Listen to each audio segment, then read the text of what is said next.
Hop là, mais vous êtes encore là, vous. On se voit souvent en ce moment, peut-être même un peu trop. Je vous vois littéralement plus que mes propres parents, donc il y a peut-être de quoi se poser des questions. Aujourd'hui, on va faire des beaux raisonnements, hein, que de la finesse. Vous l'avez compris, aujourd'hui on parle de théorie des nombres, qui est littéralement mon sujet mathématique favori. Je pense que je vous ai suffisamment bassiné avec dans la vidéo intitulée « Un passionné vous parle de maths », rappelez-vous. Ici, on va étudier les nombres premiers à travers le problème 4 du sujet 0 de l'Évariste. Première édition de l'Évariste dans quelques jours, ce samedi, littéralement, hein, j'arrive pas à croire que c'est déjà là. Mais avant cette belle rencontre, traitons ce joli problème, si vous le voulez bien. C'est un problème qui cache des choses sous-jacentes qui sont ultra intéressantes selon moi, et dont on parlera un petit peu en complément à la fin de la vidéo. Les problèmes de théorie des nombres, c'est toujours la même galère, hein. Il faut souvent de l'imagination, de la créativité. C'est un inconvénient dans la mesure où quand c'est le dernier problème que vous abordez, votre cerveau il souffle très fort, et c'est clairement pas à ce moment-là que vous êtes le plus imaginatif. Mais l'avantage derrière tout ça, c'est que, en général, vous avez plein de façons de traiter un problème de théorie des nombres. En moyenne, il y a 3 façons. Tout dépend, évidemment, du bagage et de l'aisance que vous avez avec ça, mais bon, voilà. Ça me rappelle d'ailleurs que j'ai une sacrée vidéo en projet, hein, pareil, théorie des nombres. Un truc qui est très intéressant, mais qui pourtant pourrit dans mes dossiers. Un problème qui est abordable au niveau lycée, et qui peut se traiter de 5 façons différentes. Donc c'est vous dire à quel point l'imagination, donc peut-être un jour, hein, on ne sait jamais, et tout l'intérêt dans un problème de théorie des nombres, selon moi, c'est de voir l'ensemble des façons qu'on a de résoudre ce problème et de les mettre en correspondance. Ça donne vraiment de la profondeur, je trouve, et ça met en lien des outils qui, parfois, n'ont pas grand-chose à voir en commun, hein. Juste le fait qu'il y a des nombres premiers qui soient mis en jeu. Alors, trêve de blabla, aujourd'hui, nous abordons la résolution du problème suivant, je vous le lis dès maintenant. Vous considérez n en entier quelconque, et il faut montrer qu'il existe 2023 n cube plus 42 n carré plus 57 entiers naturels consécutifs, dont aucun n'est la puissance d'un nombre premier. Alors ne paniquez pas, premier réflexe quand vous abordez un problème d'apparence très moche, mettez-vous dans la tête du psychopathe qui a conçu le sujet. Et étant donné comment est formulé le problème, et comme d'habitude finalement, on va voir que le 2023 il est complètement futile, hein. 2023 c'est pas un nombre qui a des propriétés formidables, tout comme le 42 qui est la réponse universelle à tout et n'importe quoi, ou encore 57 qui est un nombre premier de Grothendieck, hein, où on se sait. C'est juste des refs histoire d'amuser une fraction de seconde le candidat, qui ensuite va se dire bon ça doit marcher pour tout entier n, hein, ne soyons pas des malades mentaux, restons rationnels. Parce que si vous considérez que ça a du sens et que vous partez en croisade avec une étude de polynôme de degré 3, bonne chance, parce que ça va rien vous donner, hein. Éventuellement le théorème des valeurs intermédiaires vous dira qu'il existe au moins une racine réelle, aucun foutu lien avec le problème, donc on peut abandonner cette piste. Donc non, votre instinct, il doit vous dire, voilà, ça doit être vrai pour tout n. C'est complètement insensé d'essayer de donner du sens à ce polynôme, donc prouvons le truc pour tout n. Et après tout, c'est pas déconnant de se dire qu'on peut avoir l'écart qu'on veut, finalement, entre deux puissances de nombres premiers. Comme vous le savez, au niveau des nombres premiers, il y a un phénomène de raréfaction. Plus vous allez loin et moins vous en trouvez, moins il y en a en proportion. Donc instinctivement, si vous allez suffisamment loin, on va pouvoir trouver un petit peu l'écart que vous voulez entre deux nombres premiers. Là où le problème est délicat, c'est qu'on vous demande pas seulement de trouver des entiers consécutifs qui ne sont pas premiers, on vous demande de surcroît de trouver des entiers consécutifs qui ne sont pas la puissance d'un nombre premier. Donc ça couvre un champ beaucoup plus large, dans la mesure où vous devez éviter les nombres premiers et aussi les puissances respectives des nombres premiers. Et asymptotiquement, on n'est pas certain qu'il y ait le même phénomène de raréfaction des puissances de nombres premiers, plus généralement, et pourtant, il se trouve que ça va bien fonctionner. Je vous réaffiche l'énoncé comme d'habitude, et on va commencer par énoncer la propriété que l'on souhaite démontrer, mais de façon plus générale pour tout n, à savoir qu'il existe n entiers naturels consécutifs dont aucun n'est la puissance d'un nombre premier. On voit bien que c'est un énoncé plus général que le premier, dans la mesure où le sous-ensemble d'entiers de la forme 2023 n cube plus 42 n carré plus 57 avec n dans n, c'est évidemment un sous-ensemble de n. Donc si on montre le prédicat pour tout n, ce sera évidemment vrai pour ce sous-ensemble, et l'énoncé, il sera démontré. Ici, on va montrer ce prédicat pour tout n supérieur ou égal à 2. Pour 0, l'énoncé il est complètement débile, c'est pour ça que je le retire délibérément. 0 entier consécutif, merci mais non merci. Et pour 1, c'est trivial, hein, vous prenez 6 ou 12 ou 57 ou n'importe quel nombre composé, et c'est plié. Hein. Je veux dire, ça se saurait si tous les nombres étaient des puissances de nombres premiers. Bref, ici, comme on veut démontrer un prédicat pour tout n, on pourrait se laisser tenter dans un premier lieu par une récurrence. Initialisation, ça ira en 15 secondes la main dans le slip, hein. Effectivement, pour trouver deux entiers consécutifs qui ne sont pas la puissance d'un nombre premier, vous prenez deux nombres composés qui se suivent, je sais pas, 33 et 34 par exemple. Les réalités, en revanche, on se rend compte assez vite que c'est une galère exceptionnelle. C'est pas parce que vous avez n entiers consécutifs qui ne sont pas la puissance d'un nombre premier que vous allez en avoir n plus 1. Il y a fondamentalement rien qui va lier les deux, dans la mesure où la répartition des nombres premiers et a fortiori la répartition des puissances de nombres premiers, elle est complètement chaotique. L'hypothèse de récurrence, elle va être inutilisable en l'état, donc on peut laisser tomber la récurrence. Pour la première méthode, on va plutôt s'inspirer des travaux d'Euclide sur les nombres premiers, et on va tenter de construire n nombres consécutifs dont aucun n'est la puissance d'un nombre premier. Quand on veut des gros nombres composés, on est souvent tenté de prendre des factoriels, hein. C'est des trucs qui fonctionnent bien, en général, Ici, ça ne va pas suffire, malheureusement. On pourrait se dire, vas-y, je prends n factoriel plus 1, etc., jusqu'à n factoriel plus n moins 1. Sauf que, bah, y a des problèmes qui apparaissent très vite. Avec cette construction pour n égale 5, par exemple, vous vous retrouvez avec 120, 121, 122, 123 et 124. Mais 121, c'est 11 au carré, donc dommage. On pourrait alors se dire, bah, esquivons le 121 et commençons à 122. Mais alors, vous allez de 122 jusqu'à 126, et 125, c'est 5 au cube, donc pas de chance, encore une fois. De façon générale, il y a un truc qui cloche quand vous vous limitez au factoriel, donc va falloir prendre encore plus gros, soyons américains. Et l'idée, ça va être de prendre, par exemple, des factoriels, mais au carré. Toujours la surenchère ici, on pourrait même tenter avec des factoriels au cube, ça aurait tout autant de chances de marcher. Voyons quand même si c'est envisageable avec des cas petits, parce que bah, ça explose très vite. Si je veux 3 entiers consécutifs qui ne sont pas la puissance d'un nombre premier via ma construction, ça reviendrait alors à regarder 3 factoriels au carré, 3 factoriels au carré plus 1, et 3 factoriels au carré plus 2. Et la merde, 3 factoriels au carré plus 1, c'est 37, 37 est premier, ça ne marche toujours pas. C'est pas vrai, c'est si dur que ça de construire des entiers consécutifs qui respectent notre propriété. Et alors là, astuce de trimard de tout à l'heure, on sait jamais, on tente une esquive et on commence à 3 factoriels carré plus 2. Et la miracle, 38, 39 et 40 sont 3 entiers consécutifs qui ne sont pas la puissance d'un nombre premier. On tente alors avec 4 entiers consécutifs maintenant, avec la même construction, et on obtient les entiers de 578 à 581, et ça fonctionne encore. Poussons le vice un peu plus loin, on va tenter avec 5 entiers consécutifs dans ce cas, on obtient les entiers de 14 402 à 14 406, et ça marche encore une fois. Je pense qu'on tient une piste, en tout cas ça mange pas de pain d'essayer, on va alors poser E, l'ensemble qui respecte notre construction, un ensemble donc qui contient n entiers consécutifs, et on va voir si on peut faire un truc avec. Là, je pense que c'est pas idiot de partir sur de l'absurde, dans la mesure où montrer qu'aucun de ces nombres n'est la puissance d'un nombre premier, ça a l'air quand même chaud. Alors que supposer le contraire et trouver une contradiction, ça semble déjà plus abordable. Vous supposez alors qu'il existe k un entier entre 2 et n plus 1, et p un nombre premier, tel que p élevé à une certaine puissance m, vaut n factoriel carré plus k. Et là, bah, c'est le néant total. Je veux dire, le chemin il est tracé, j'aimerais faire un raisonnement éventuellement sur de la divisibilité, et tomber sur une absurdité. Sauf que là, je peux pas dire par exemple, tiens, bah k divise le membre de gauche de l'égalité, donc k divise éventuellement le membre de droite. Effectivement, k il est entre 2 et n plus 1. Donc certes, il divise k, mais rien nous dit qu'il va diviser n factoriel carré. Si k c'est n plus 1 par exemple, bah c'est foutu. Si c'était entre 2 et n, ça irait, et on pourrait avancer. Sauf que là, on est juste dos au mur à cause du n plus 1, donc on va faire ce qu'on appelle un pro-gamer move, et on va bidouiller, voilà, j'ai osé le dire. Je vais enlever le dernier entier de mon ensemble E, et de cette façon, j'aurai k entre 2 et n, et donc plus aucun souci, je pourrais faire un raisonnement de divisibilité. Oui mais Axel, on va se retrouver avec seulement n-1 entiers consécutifs, et plus n, donc ça pose un problème. Oui mais est-ce que c'est vraiment un problème? Réfléchissez un instant, mon n il est quelconque. Et si j'arrive à montrer que ça marche pour tout n, eh ben c'est quand même plié. Parce que bah, je peux en avoir autant que je veux, littéralement. Vous voyez bien que mon ensemble, s'il en contient seulement n-1, bah, c'est pas gênant. Notamment grâce au pour tout n. Et de la même façon, vous pouvez en construire n si vous voulez. Je veux dire, vous faites l'habile remplacement n par n plus 1 dans votre construction. Et sous réserve d'avoir montré mon prédicat pour tout n, ça va marcher. Et surtout, cette bidouille, elle va me permettre d'avancer de grâce. Avec ce petit changement, j'ai k qui divise k et k qui divise n factoriel carré.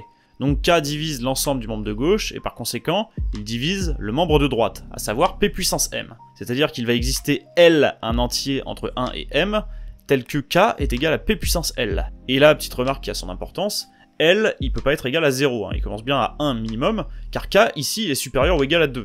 D'où l'importance du coup de Trafalgar de tout à l'heure, qui était de commencer à n factoriel carré plus 2. 2k se présente alors à nous. Si L égale M, eh ben c'est plié, parce que ça implique, via l'égalité, que n factoriel carré est égal à 0, et ça c'est complètement absurde, une factorielle c'est toujours strictement positif. Plus qu'à observer ce qui se passe si L est strictement inférieur à M, donc on part de notre égalité, et je divise de chaque côté par K, donc par P puissance L. J'obtiens donc n factoriel carré sur P puissance L plus 1, qui vaut P puissance M-L, avec M-L supérieur ou égal à 1, en vertu du L strictement inférieur à M. Et donc comme P divise le membre de droite, il divise aussi le membre de gauche. Donc bah, j'écris ça, P, il divise n factoriel carré sur P puissance L plus 1. Mais P, il va diviser P puissance L, et P puissance L, il divise n factoriel carré sur P puissance L. Il le divise essentiellement grâce au carré, c'est véritablement là que le carré a du sens dans notre construction, parce que sans le carré qu'on a esquissé en construisant tout à l'heure à la zob, ben on pourrait pas terminer le raisonnement. Effectivement, n factoriel carré, il est divisible par P puissance L au carré, parce que ben, P puissance L c'est K, et K c'est un entier compris entre 2 et n. Donc naturellement, vous avez la divisibilité de n factoriel carré sur p puissance L par p puissance L. P divise le premier terme du membre de gauche, P divise naturellement le membre de droite, il divise donc également le second terme du membre de gauche. Sauf que ça, c'est complètement absurde. Un nombre premier, il ne divise jamais 1, il n'y a que 1 et moins 1 qui divisent 1. Donc c'est absurde dans les deux cas, et on a bien montré de façon constructive, pour tout n, qu'on pouvait obtenir n nombres consécutifs qui ne sont pas la puissance d'un nombre premier. Maintenant, on va voir qu'avec des outils un peu plus sophistiqués, on peut s'en sortir avec plus de finesse et en galérant beaucoup moins. Alors, petit aparté sur les raisonnements qui utilisent des résultats un petit peu plus sophistiqués, et par sophistiqué, j'entends bien entendu hors programme, vous pouvez, nous ne sommes pas contre leur utilisation dans la mesure où vous les citez correctement. C'est-à-dire, vous mettez les hypothèses qui vont bien, vous énoncez le résultat, et vous dites très rapidement d'où ça vient. Par exemple, vous vous lancez dans un exo de théorie des nombres, vous voulez utiliser le lemme LTE, on sait jamais, et bien vous le citez précisément sur votre copie. Nous allons utiliser le lemme LTE qui s'énonce ainsi, 2 points, hypothèse, résultat, et vous nous dites en une ligne d'où ça vient. Pareil, vous abordez par exemple, je sais pas, un problème de géométrie, vous tombez sur un triangle qui vous fait de l'œil, et vous vous dites, tiens, bah, le théorème de Ménélos peut-être qui m'aiderait à obtenir des résultats intéressants, et bien pas de souci, vous pouvez l'utiliser, seulement vous le citez précisément, vous dites très rapidement dans les grosses lignes d'où ça vient, et on est très heureux. En sachant évidemment que le jour J, il y aura toujours un moyen de s'en sortir sans utiliser du hors-programme massif, rassurez-vous. Mais si jamais ça peut vous faciliter la vie, faites-vous plaisir. Mais alors bon, par pitié, n'essayez pas de nous escroquer en inventant des résultats. Je suis un maître escroc là-dessus, je le saurai d'avance, directement en regardant vos copies. Bref, pour la deuxième méthode, on va avoir besoin d'un résultat, qui n'est pas un petit résultat, qui est quand même un théorème, mais qui n'est pas difficile à comprendre. C'est un résultat qu'on appelle le théorème des restes chinois. Je pense qu'il y en a certains qui sont familiers avec ça. Ce théorème, il assure que si vous avez un système de congruence, je vais en afficher un juste là, voilà, et que les entiers associés aux congruences sont 2 à 2 premiers entre eux, ici, dans notre système, c'est le cas, vous voyez bien que 6, 11 et 17, ils sont premiers entre eux, vous faites le PGCD de chacun, ça fait 1. Et alors, le résultat vous dit que votre système admet nécessairement une solution, et encore plus fort qu'elle est unique, modulo le produit des entiers associés aux congruences. Donc là, ce sera modulo 6 fois 11 fois 17, donc modulo 1122. Elle remonte à un traité apparemment écrit par le mathématicien chinois Sun Zi. C'était il y a un bail, c'était un peu après la chute des 16 royaumes, quand la Chine a été divisée en dynasties au nord et au sud. Et pour le démontrer, il y a plusieurs façons de le faire. J'ai quand même un faible pour la version isomorphisme d'anneau, qui est assez expéditive et qui vous permet de bien comprendre ce qui se cache derrière tout ça. Mais faire existence et unicité brute de décoffrage, c'est très bien aussi, vous le faites comme vous voulez. Je vous laisse éventuellement consulter ça de votre côté. Pour l'heure, nous, on va passer à la deuxième méthode. Ce résultat, j'insiste, il va énormément nous servir, il va véritablement être au cœur de la deuxième méthode. On voit pas tout de suite pourquoi, mais faites-moi confiance. Donc pour rappel, nous, il nous faut n nombres consécutifs qui ne sont pas la puissance de nombres premiers, donc il nous faut idéalement des nombres composés. Je vais donc considérer 2n nombres premiers distincts, je les note P1, P2 jusqu'à P2n, et de cette façon, je vais avoir la possibilité de construire n nombres composés, qu'on va noter K1, K2 jusqu'à Kn, et qui seront construits naturellement de cette façon. K1 c'est P1 fois P2, il est bien composé, K2 c'est P3 fois P4, etc. jusqu'à Kn qui sera P2n-1 fois P2n. Là clairement les KI ne sont certainement pas consécutifs, évidemment, mais ils sont premiers entre eux. Les PI étant tous distincts, évidemment que les KI par construction vont être premiers entre eux. En particulier on va pouvoir construire un système de congruence à n lignes qui admettra nécessairement une solution qui potentiellement respectera la condition de l'énoncé. Reste alors à construire un système qui nous donne des nombres consécutifs, et pour ça je vous propose ce joli système. Ainsi construit, on a une solution qui existe, et on va avoir quelque chose de consécutif. En particulier, les entiers k, k plus 1, k plus 2 jusqu'à k plus n-1, ils vont être consécutifs, et ils ne seront pas la puissance d'un nombre premier, car chacun est divisible par un des ki, et chacun des KI étant composé par construction, les nombres que vous avez construits, ils vont nécessairement être composés, donc aucun ne sera la puissance d'un nombre premier, ils seront consécutifs et CQFD. C'est une solution très élégante qui nous fournit une existence un peu abstraite dans la mesure où on ne les construit pas réellement. Malgré tout, ça aurait eu le mérite d'être un peu plus expéditif et il y aurait eu moins d'embûches. Pour la troisième solution, je vais sans doute manquer un petit peu de pédagogie parce que clairement ça mériterait une vidéo entière. Et là, à moins que vous connaissiez un petit peu le sujet en amont, ça va être délicat à suivre. Je vais tâcher quand même de garder un maximum de clarté, mais bon, on n'est pas à l'abri d'un accident. Voilà. En espérant que le discours soit pas trop scabreux. On va se lancer dans des belles choses dans la mesure où on va quantifier mathématiquement, enfin du moins on va décrire mathématiquement le phénomène de raréfaction des nombres premiers. Et on va même carrément décrire le phénomène de raréfaction des puissances de nombres premiers. Pour ça, on aura plus ou moins besoin d'un seul résultat massu, qu'on appelle le théorème des nombres premiers. Et qui vous dit qu'asymptotiquement, le nombre de nombres premiers compris entre 1 et n, il va se comporter comme n sur ln de n. Et une conséquence de ça, c'est que la densité des nombres premiers parmi les entiers naturels, bah, il va être nul. C'est-à-dire grosso modo la proportion de nombres premiers parmi les nombres entiers naturels, bah, elle est complètement négligeable. Dans le sens où si hypothétiquement vous dressez une loi uniforme sur tous les entiers, la probabilité de tirer un nombre premier, elle est nulle. Voilà, le concept de densité, il trouve généralement sa place en théorie des nombres un petit peu avancée, c'est quand même pas élémentaire, je trouve. Et c'est un truc sympa qui admet pas mal de dérives, hein, je pense notamment à la densité de Dirichlet, et qui permet de prouver tout un tas de choses sympathiques, hein. Je pense par exemple au théorème de progression arithmétique de Dirichlet, quel hasard. Alors on n'a pas besoin du théorème des nombres premiers pour démontrer le fait que la densité des nombres premiers parmi les nombres entiers naturels, c'est nul. Il est possible d'en trouver des démonstrations élémentaires, hein, je vous suggère de regarder ça en ligne si ça vous intéresse. Mais voilà, gardez ça en tête et partons à l'aventure pour une ultime méthode. Alors, on remet l'énoncé comme d'habitude, et j'aimerais qu'on s'intéresse non pas aux puissances de nombres premiers, mais plus généralement aux puissances entières que vous pouvez trouver entre 1 et n. Et quand je dis puissance entière, c'est donc tous les carrés, tous les cubes, etc. J'aimerais dénombrer grossièrement ce nombre de puissances entières compris dans l'ensemble d'entiers entre 1 et n, nombre que je vais noter, grand N, indice N. Et on va commencer doucement par les carrés. Ce que je maintiens, c'est que dans l'ensemble d'entiers compris entre 1 et n, vous avez au plus partie entière de racine de n carré. Alors ça paraît très sauvage dit comme ça, mais rassurez-vous, ça ne l'est pas, hein, c'est assez naturel. Effectivement, si vous cherchez à dénombrer le nombre de carrés dans un tel ensemble, vous avez juste à prendre la racine carrée de n, donc la racine carrée de la borne supérieure de votre intervalle, et vous allez obtenir un certain réel x. Voilà, bon, il sera pas nécessairement entier. Et rappelez-vous, la racine carrée, c'est une bonne fonction qui est continue, croissante, tout ce que vous voulez. Hein. Donc absolument tous les entiers compris entre 1 et x vont engendrer les carrés de votre ensemble de base. J'insiste, hein, il y a une réelle correspondance entre les deux, et on va faire un exemple juste après pour être plus visuel. Et vous prenez alors la partie entière de ce fameux x, car en dénombrement, on parle jamais de nombre à virgule, hein, les choses que vous manipulez, c'est des entités indivisibles à part entière. Tu dis pas à ton marchand de fruits, je vais acheter pomme et racine de 2 bananes, hein, bah là c'est pareil, tu dis pas qu'il y a par exemple 13,2 carrés parfaits dans ton ensemble. Comme promis, exemple pour illustrer, vous prenez l'ensemble d'entiers 1, 57. La partie entière de la racine de 57, c'est 7. Donc théoriquement, par notre raisonnement, tous les carrés issus des entiers entre 1 et 7 sont dedans. Et effectivement, 1, 4, 9, 16, 25, 36 et 49 sont entre 1 et 57. On n'a pas raconté n'importe quoi, et finalement on voit que c'est naturel. De la même façon, vous allez avoir au plus partie entière de racine cubique de n cube, partie entière de racine quatrième de n puissance 4, etc., etc., jusqu'à une certaine puissance maximale m. Ça va pas aller jusqu'à l'infini, hein, vous vous en doutez bien, sinon la majoration qu'on veut faire, bah, elle servira complètement à rien. Et votre puissance maximale m, elle sera telle que 2 puissance m est inférieur à n, lui-même inférieur strictement à 2 puissance m plus 1. Effectivement, 2 à la puissance quelque chose, ça va être la puissance qui croît le moins vite par rapport aux autres puissances, genre 3 puissance quelque chose ou quoi que ce soit d'autre, bah, ça grandira bien plus vite, et donc la puissance maximale m, elle va être indiquée grâce à ce 2, et on voit que c'est maximal dans la seconde partie de l'inégalité. L'inférieur strict montre qu'on peut pas aller plus loin avec des puissances sans sortir de l'ensemble. Donc plus qu'à trouver ce fameux m en passant au logarithme de chaque côté, et vous allez avoir que votre puissance maximale m, elle est inférieure ou égale à ln de n sur ln de 2, qui est littéralement le log de n en base 2, hein, pour votre culture. Et comme on veut une puissance entière, on a que m vaut partie entière du log de n en base 2.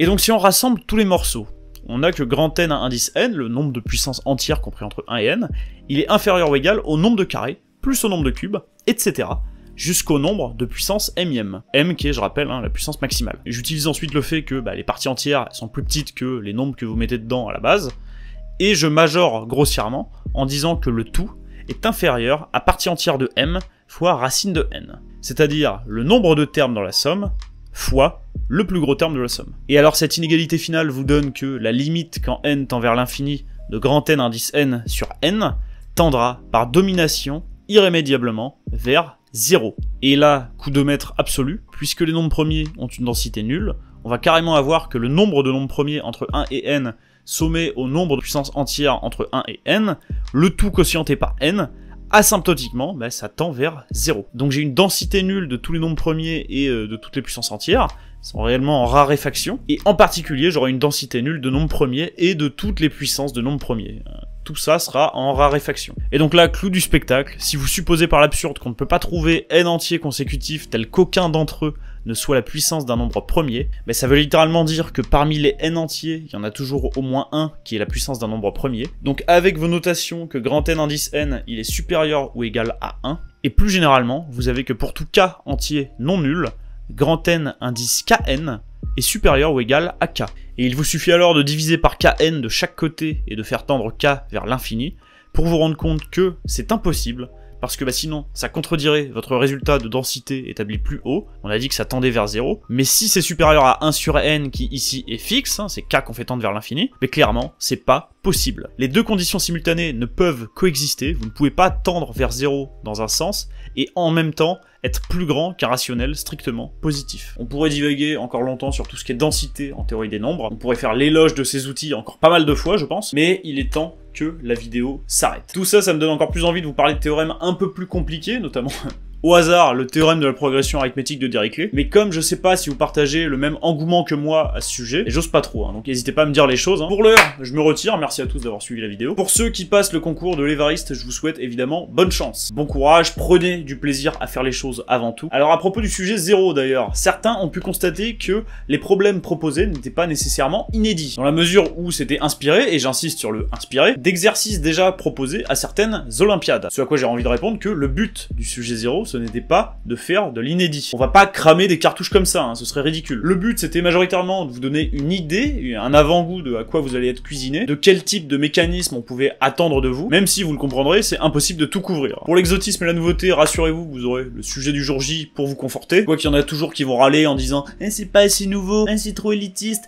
Axel, mais pourquoi gna gna ?» Fermez-la, putain! On n'a pas encore la chance d'avoir un comité de rédaction de problème, c'est juste Benjamin et moi en slip dans ma chambre, et comme certains dont je tairai le nom, on part du postulat que je suis tout juste médiocre, c'est certain qu'on n'a pas un tremplin magnifique. Je retoucherai un mot à propos du sujet 0, alors pas nécessairement dans la vidéo de rétrospective parce que j'ai pas envie de saloper l'ambiance, mais bon, il est possible qu'un jour je fasse une petite vidéo coup de gueule entre deux intégrales, parce que bon, il y a eu clairement quelques réactions véhémentes et des trucs un peu disproportionnés. Voilà, il s'agirait d'arrêter de me manquer de respect pour la plupart de mes détracteurs qui représentent 0,1% de la chaîne, ça commence à me casser les couilles. Parce que pendant que vous branlez votre micro-pénis dans vos chambres fimosées, moi j'essaie de proposer un truc qui est pas politisé, qui est gratuit. Je sais même pas pourquoi je donne du crédit à tout ça, c'est complètement con. Prions le stoïcisme, merci à tous d'avoir regardé la vidéo, je vous fais des bisous, je vous aime fort, et à bientôt pour une prochaine vidéo. Salut tout le monde.